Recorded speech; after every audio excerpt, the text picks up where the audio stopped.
Hey everybody, welcome to Ellis Mowers. This is going to be a little bit of an update video and a couple other things tied into it.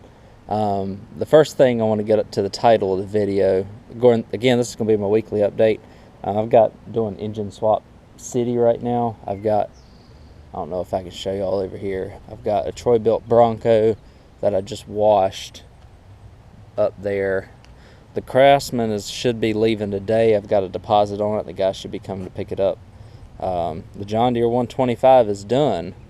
I'll give you all a quick look around on that. I gave a little bit of, if you follow me on my Instagram page, I showed you that I painted it, and obviously it's not the finest of paint jobs. I ended up having to weld the wheel on because the E-clips were slipping off of the spindles, which is pretty common with these, so I just went ahead and did that. That makes them locked and secure. This thing's running great. Cut the yard with it yesterday. The guy who's coming to pick up that may potentially want this as well. I told him, because the mower's got 868 hours on it, so I told him if he wanted it to make a deal, a 2-for-1 deal, I'd let him have this one for $450. If he doesn't get it, I'm going to list it probably either for $550 or $600, because everything works great on it. Except for the belt. I had to order a belt that was about, or I had to get a belt that was about 3/4 of an inch too short. So over time it's going to stretch out, but right now if you put it on 4, it'll actually try to engage the blades again. After a couple cuts, it's going to stretch out. Another thing really quickly, I got this Yard Pro mower in that has a Kohler engine on it, but it wouldn't start. What happened was the auto choke. I made a video on it that will be coming out. The auto choke mechanism was hard to turn. I lubed it up. It seems to be working fine now. I'm in the process of letting it sit a couple of days before I start it back up, just to make sure. But again, I repaired this for somebody. I usually don't do repairs, but this was easy. I knew what I was probably getting into, and I just had to sharpen the blade and actually remount the blade because it had slipped off of its mounting portion or mounting point. New air filter, new oil, easy, easy $40–50 right there. Didn't spend much time at all on it. The yard is starting to get empty, honestly. The Craftsman over here, again, I haven't reordered the new camshaft for it, because I'm working on other stuff in there. But I got a couple of things pulled in the garage, and you can see it's actually really started to empty out here. I have that Murray, and then that Craftsman right there, that, and this MTD Lowe's mower. That's non-parts mowers back here that I'm still left to do in addition to the Craftsman. Everything else is in the garage and actively working right now. I'm going to get to these engines, which is the purpose of the video here, in just a second, because some of y'all have asked, me to break into the engine to see what happened to it, and I found a couple of discoveries, and I wanted to go ahead and make a video on them while I was at it. So this gray Craftsman I should be putting back together either today or tomorrow. It just depends on what I get to. I've been waiting on a deck belt for it. I have to still figure out the spindles stuff and all that on it. That shouldn't take me too long. I think a couple hours max. As long as it runs good, that should get me covered. I've been having a little bit of issue with it running, so we'll see what I can do with it. I do have to take that deck off and probably completely rebuild this. Put at least one spindle on it, probably rebuild the second spindle. Got a couple of hoods off. I've got the Troy-built parts mower in here, the one that's a little bit newer, that I'm in the process of working on. As you can see, it has a little bit of fire from where I guess they tried to start it, and the valves weren't right on it. So when I open up the valve cover, I've since fixed it, but when I open up the valve cover, it was missing the little cap that goes on the end of the valve spring, and they had physically tightened this down so tight that I think it had slipped off of the valve guide on the inside, and so the exhaust valve wasn't working on it. So as you can see, I got it working now. I've still got to adjust the valves on it, but it's coming along. As you can see, you got a little bit of a compression release there, stroke, which is nice. So I think the compression release is working as well as it can. Ugh. Or is that compression release on the intake? Either way, I've got to adjust the valves on it. This engine is going on that frame that I showed you that I washed earlier. Today alone, I've actually taken apart 2 Kohler Courage engines, which I'm about to show you the cause of failure for each. One of them is on the Husqvarna behind it, which I finally got in the garage. And really quickly, I'm going to show you the Hydro 165 John Deere. If anybody watching this wants to help me out on this, I know that I have been told that the contacts have to be very clean on these in order for them to work. Here's what I'm getting so far. I've got power to the switch.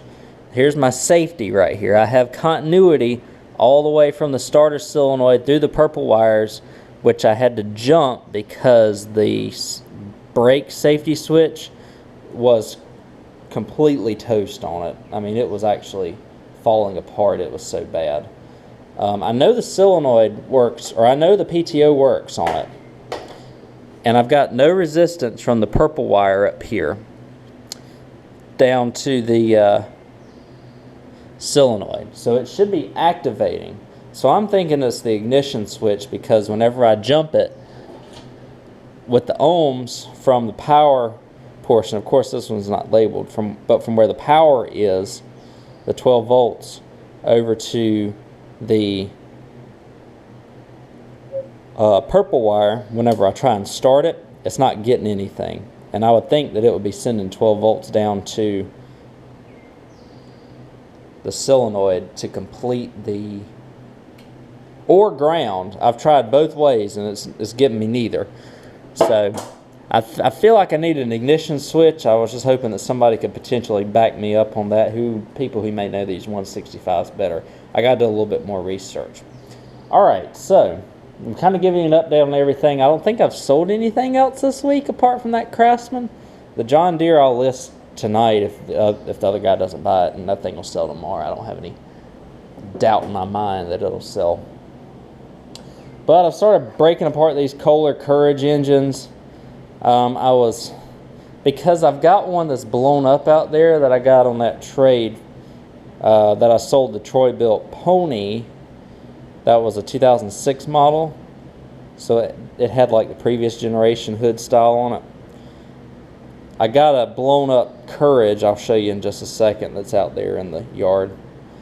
But I was thinking about taking the blown up one and then this one with the cracked plate on it and making it into one. But this one's a little bit too far gone on the inside for me to want to try and fix, because it's got cracks like all around this exhaust valve here, inside, outside. If it didn't have the cracks around the exhaust valve, I would have potentially tried to fix it, but that thing right there is just going to blow out at some point, so I'm not going to bother with this. Also, it has cracks right here, so I'm not bothering with this. Yanking it off, I got a 17 horsepower off of that Troy built that's going to go on there. That mower is going to be extremely nice when I finish it. I would love to get that one done.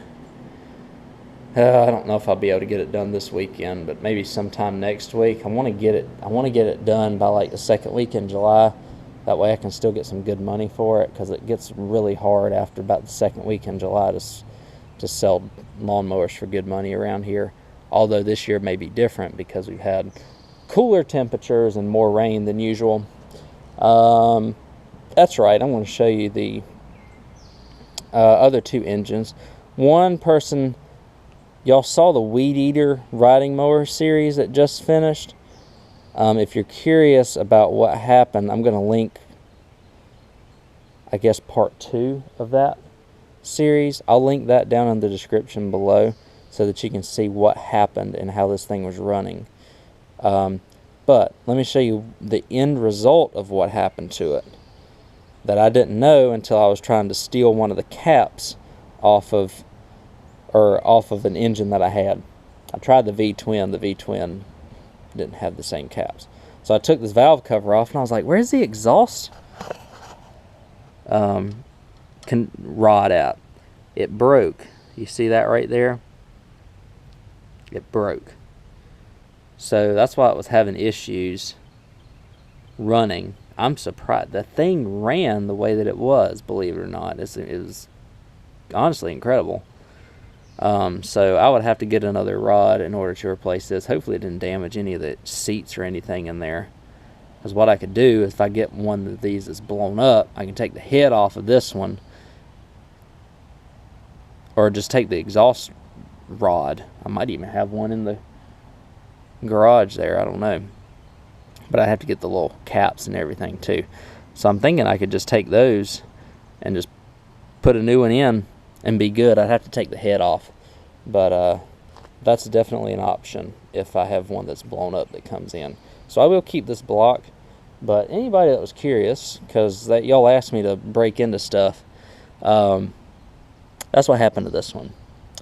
So never seen that before, believe it or not. So I'm curious as to why that happened, because I don't think I checked the valves on this one, but it was running awesome before that happened. It almost sounded like it was running a little too fast, almost like it had a little governor issue, but nothing crazy by any means. And it had smoothed out after I had run it for a little bit, after everything got lubed back up from where I guess it hadn't been run in a while. So let me go over to Kohler Courage number 2, and this one right here, I'm just going to wheel the trash can down and chuck it, because I'm not in the interest of rebuilding another Kohler. But it basically like blew the whole governor and everything out of it, if you can see that. So this one is done, like done. Not even a, trying to save it or anything. But this one didn't have any cracks in it. It just got ran low on oil and it just blew up. Connecting rod looks good on it. But again, I'm not in the interest of rebuilding a Kohler Courage engine. So you have cracked blocks and stuff like that. I'm learning that the best thing to do is just let them go. So I just wanted to give y'all that quick update, as well as just a little mini weekly update. And also today I've hit 1,700 subscribers. I thank y'all very much. I saw Bruce Pender hit 30,000. He's over 32,500 now. So that's really cool, Bruce. Congratulations. I'm glad that Mick's a cool guy. He recognized that for you. It's well deserved. And I think all of us are sharing in the fact that we're doing pretty well this year, probably because people are trying to find things to watch, honestly, and they got to fix their mowers too. So, trying not to take it to a shop and all that. But y'all are helping me grow. Thank y'all very much.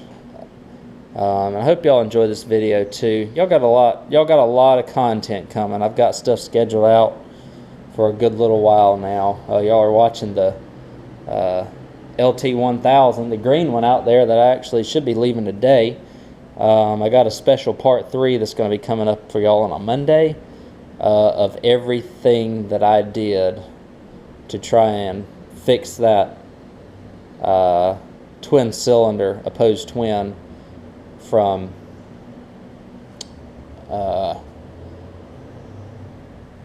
to start it when it's hot. I've done everything. I just wanted to throw that in. It's just kind of an extra part since I just finally got it done. And then the John Deere, I'm thinking about moving the videos up too and just letting y'all see the completion of that instead of having to wait on that one as well, because I'm in really good shape with videos right now. So you might see 3 a week from me coming here over the next couple of weeks. Just I might have to sort around a few of them. But I want to give you all that update just to show you what was going on, and 3 engines that were blown up and why they were blown up, or why I'm not going to repair them, So things are moving again. Like I said, the yard's looking a lot emptier than it has in a while. So we're getting at the time where I'm going to be taking a little bit of time off from doing this, especially if we get a heat wave coming in July that kills most of the grass, because I need to start working on the house and doing a bathroom renovation. It's torn out, but I haven't started on it yet. But the money from the mowers is really good right now, so that's why I've chosen to do this over the house, because it's basically paying for a house renovation. I won't give y'all any major details on how much money I've made this year, but it's definitely covering the renovations that I'm doing in the house for the rest of the year easily. Probably made a good dent in how much I'm going to spend on the kitchen too. So it's working out well. Like I said, about 130 items. I don't want to brag on myself, because that's not what I'm here to do. I just crank them out as fast as I can. So I appreciate y'all watching. I know a lot of y'all are having successes as well this year, and I'm right there with you. And like I said, I thank y'all again for all the support here right on the channel and on Instagram, Facebook, all the help that y'all have given me. And I'll catch y'all on the next video, which is going to be Sunday night, which is part 2 of that Craftsman LT1000, and on Monday night as well. You got a Monday night special coming. So thanks again. Catch you on the next one.